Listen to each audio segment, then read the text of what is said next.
Je m'appelle Verena.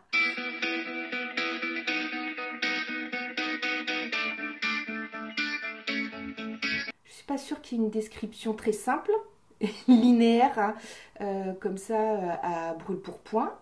Je dirais peut-être que dans la vie et dans ma personnalité, j'ai les qualités de mes défauts. Donc ça part un peu dans tous les sens. C'est un trouble de l'attention et de l'hyperactivité. Moi, potentiellement, j'ai que le trouble de l'attention qui peut être. Alors après, chez chacun, hein, ça s'exprime de manière extrêmement différente. Ça peut être handicapant ou pas. On peut très bien vivre avec, hein, c'est pas. Voilà, mais souvent, on va vous trouver feignant. Alors qu'on n'est pas feignant, on est juste tétanisé dans une espèce d'état où on n'arrive pas à en sortir, même s'il y a la tête qui va à 200 à l'heure, le corps n'arrive pas à suivre, donc on est là, on fait. Il y a des choses qu'on doit faire qu'on remet toujours au lendemain. J'adore quand tout est clean et tout est bien rangé, je suis bordélique au possible, hein. Et je me retrouve que dans mon bordel et pas dans mon rangement. Donc et pour tout c'est comme ça, pour tout. Donc voilà, ça peut causer des problèmes au niveau professionnel. Moi j'ai la chance parce que maintenant on en rit beaucoup, hein, on dit tout de suite parce que sinon je te dis oui et dans la seconde, j'ai pas de mémoire immédiate, dans la seconde c'est oublié. Puis j'y repense beaucoup, hein, vers minuit, 1h du matin où je me dis ouais, il faudrait que je pense à faire ça demain et puis dans la journée tout s'est envolé et j'ai beau noter, j'ai beau avoir des rappels, je regarde le rappel, je referme le rappel, il est terminé, il est oublié quoi. Si je réponds si je lis un SMS que je ne réponds pas tout de suite, j'ai répondu dans ma tête, donc je t'ai répondu. N'attends pas de réponse de ma part. Souvent, c'est comme ça. C'est des petites choses du quotidien qui sont pas dérangeantes pour moi, mais extrêmement pénibles pour tout le monde autour. C'est plus dérangeant pour les autres que pour soi, en fait. J'ai beaucoup de choses dans la tête. Beaucoup. Et en permanence, tout le temps. Et le fait de parler ou de penser aux gens que j'aime dans ma tête, moi ça me fait du bien, mais j'ai l'impression, alors c'est paradoxal parce que ça me fait du bien parce que j'ai l'impression de leur parler, sauf qu'en fait je leur parle pas. Et donc c'est ça aussi qui est extrêmement angoissant et stressant, c'est que je sais quelles vont être les conséquences. C'est que le jour où ils vont disparaître, je vais regretter de ne pas avoir communiqué. Mais pourtant j'en suis incapable. Et pas parce que y a un souci de communication dans la famille, hein. C'est pas du tout ça. C'est que de prendre le téléphone, ça fait partie des choses qui bloquent. J'ai du mal en fait à me créer des espaces-temps différents. J'ai beaucoup de mal à m'organiser par rapport à ça. Que ce soit physiquement en disant voilà je dois faire ça, ce matin il faut que je fasse le ménage, là il faut que je prenne rendez-vous, c'est prendre un rendez-vous, vous savez pas ce que c'est hein, avec moi. Un enfer, parce que je suis incapable de me projeter sur le truc, ça me provoque des crises d'angoisse, hein. Je veux dire j'ai un rendez-vous là, il faut que j'ai ce rendez-vous, tu vois, il faut que j'ai des rappels, il faut que ce soit comme ça, parce que je peux pas l'expliquer par contre, hein, c'est extrêmement, mais cette organisation du temps, alors que dans une journée classique, toi, tu vas dire, ah tiens, j'ai envie d'appeler un tel, bon bah je l'appelle. Moi, dans ma tête, je vais me dire, ah tiens, j'ai envie d'appeler un tel. Ouf, alors là, c'est compliqué, là, maintenant, tout de suite. Et pourquoi c'est compliqué, je ne sais pas. Il n'y a aucune raison que ce soit compliqué. Tétanisé, voilà, dans une espèce de comme ça, d'immobilisme. Tant que j'avais du temps, je pouvais toujours faire illusion, hein. C'était, voilà, je suis perdue dans le temps. Et plus j'ai de temps pour faire les choses, moins je les fais, hein. Donc moi je travaille que dans l'urgence. Il n'y a que là que je suis assez efficace et fonctionnelle. Si j'ai du temps, ce sera jamais fait, hein. Je veux dire, j'ai un imaginaire qui est énorme, qui me permettait, hein, plus jeune j'écrivais, enfin voilà, j'ai une facilité à m'inventer des trucs, j'ai des rêves. Alors je sais que tout le monde rêve, hein, mais je me rappelle de tous mes rêves tout le temps et c'est des histoires. Je veux dire, c'est pour ça que je mémorise rien. Il paraît que quand on rêve, en fait, c'est le cerveau qui classe, qu'il a vu dans la journée, les informations qui étaient importantes, pas importantes. Quand tu vois le bordel qui se passe la nuit dans ma tête, tu m'étonnes que j'arrive pas à me rappeler de ce que je dois faire le lendemain ou que les trucs importants, tu vois, me soient sortis de la tête parce que j'ai de l'inutilité à l'intérieur qui est extraordinaire. Non, peut-être que j'ai trop d'imaginaire. Je pense que j'ai trop petite, je pense que j'ai trop rêvé les choses. J'ai trop rêvé ma vie et voilà. Je suis extrêmement raisonnable dans le travail, je peux être très raisonnable, mais non, en fait, je ne suis pas du tout. Hein. Je ne suis pas du tout raisonnable. Pas du tout. Je ne suis pas une adulte des fois. Je suis très ou pas du tout. Je ris beaucoup, je ris tout le temps, j'essaie de prendre les situations avec humour et j'ai besoin du rire dans ma vie. Tout simplement, j'ai besoin de rire pour me sentir bien et pour être positive, pour avancer, pour relativiser, pour profiter, je pense que le rire apporte tout. Je ne suis pas maternelle, mais je suis maternante. Donc, et je l'ai toujours été. Toute ma vie, j'ai été très maternante. Et donc là, je suis allée bobo, mis des petits pansements, Peppa Pig, voilà, on fait le bisou qui guérit. Voilà, j'ai ce côté maternant. Je prends soin. Donc pour moi, c'est ça être maternante, c'est-à-dire que ça va pas, je suis là. S'il y a besoin de faire, de consoler, je suis là. Je prends soin de cette manière-là. Je prends soin des corps, des âmes, mais pas des estomacs ou du linge à repasser ou des choses comme ça. Je peux pas me faire violence.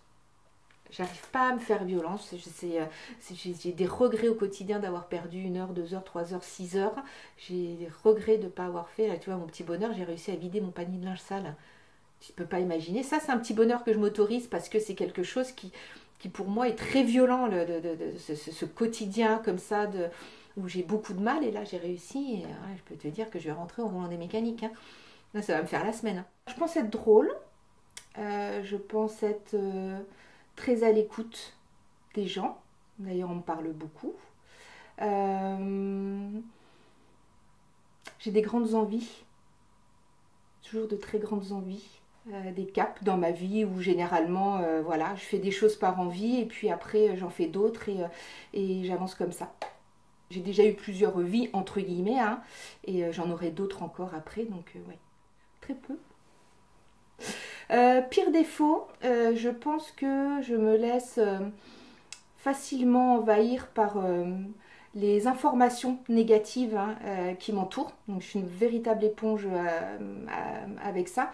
Et ce qui fait que ça peut être assez déprimant ou dépressif. Et donc j'ai encore du mal à me protéger de tout ce qui se passe tout autour et de la négativité. Voilà. Donc ça, c'est pas un défaut en soi, forcément pour les autres, mais c'est un gros défaut pour moi. Pour les autres, je peux être assez dure, assez exigeante, assez pénible. Mais après, je suis assez entière aussi, donc voilà.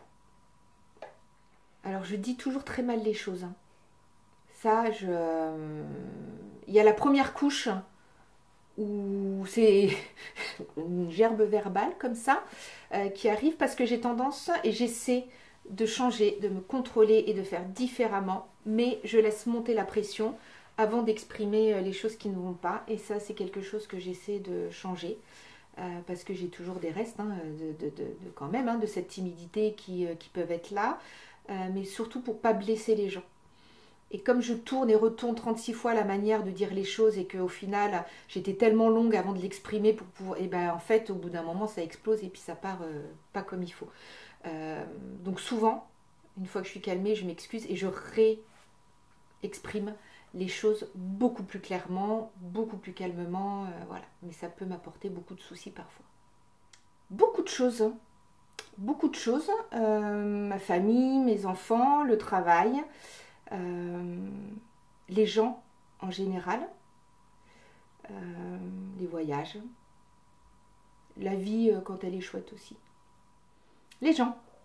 Parce que voilà, autant j'aime beaucoup les gens, autant ils me procurent beaucoup de peine.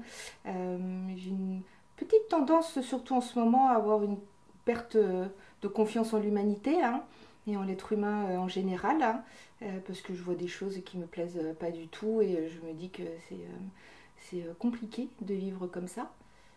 Tu vois, par exemple, après le Covid, je crois que tout le monde s'était dit, ça y est, on va se retrouver dans une société, on se retrouve dans une société qui est pire que ce qu'elle a jamais été. Et moi, je suis confrontée au quotidien, tout le temps, tous les jours. Donc, l'humanité me procure beaucoup de déception. Les gens sont devenus hyper centrés sur eux vraiment. Alors, ça, je pense que ça a toujours été ça, c'est le monde et les petits oiseaux. Mais on a l'impression qu'avec les événements internationaux, cette espèce d'ambiance un peu morose, tout ça, les gens, au lieu de s'entraider, vont se regrouper sur eux-mêmes, sur ce qu'ils ont, leurs petits trucs, tu vois, et ben, si les autres, ils s'en sortent pas, c'est pas grave. Il y a plus ce respect de la pensée de l'autre. C'est-à-dire qu'on a le droit de tout dire, on a le droit de tout exprimer, et sans se soucier si ça blesse les gens, si ça leur fait quelque chose, s'ils sont d'accord, pas d'accord, et sans communication, son discours. C'est-à-dire qu'on n'est pas capable d'entendre une réponse à côté.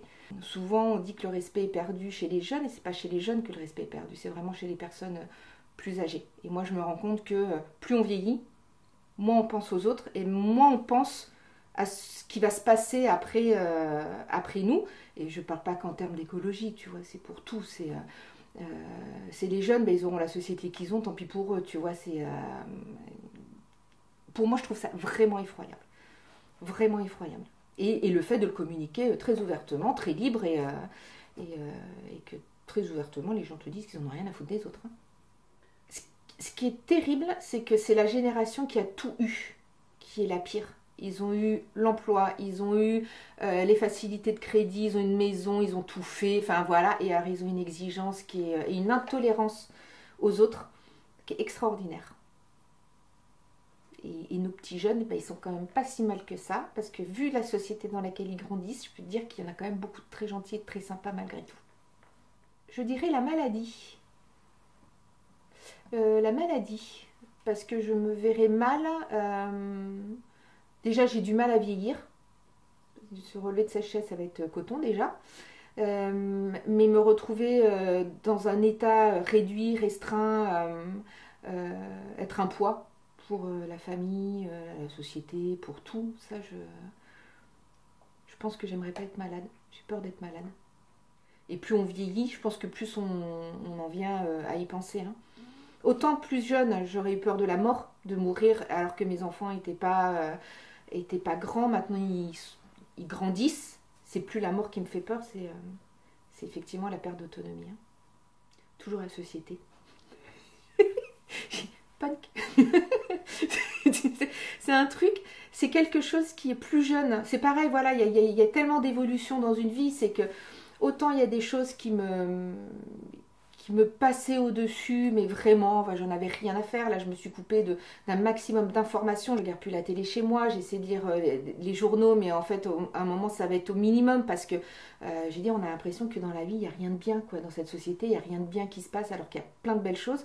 Mais on nous assène en permanence des malheurs, qu'il faut haïr autrui, qu'il faut haïr plus pauvre, on nous inculque la haine, en fait, en permanence. Alors, peut-être que c'était pareil avant, mais j'en avais pas conscience. Parce que ça me glissait dessus.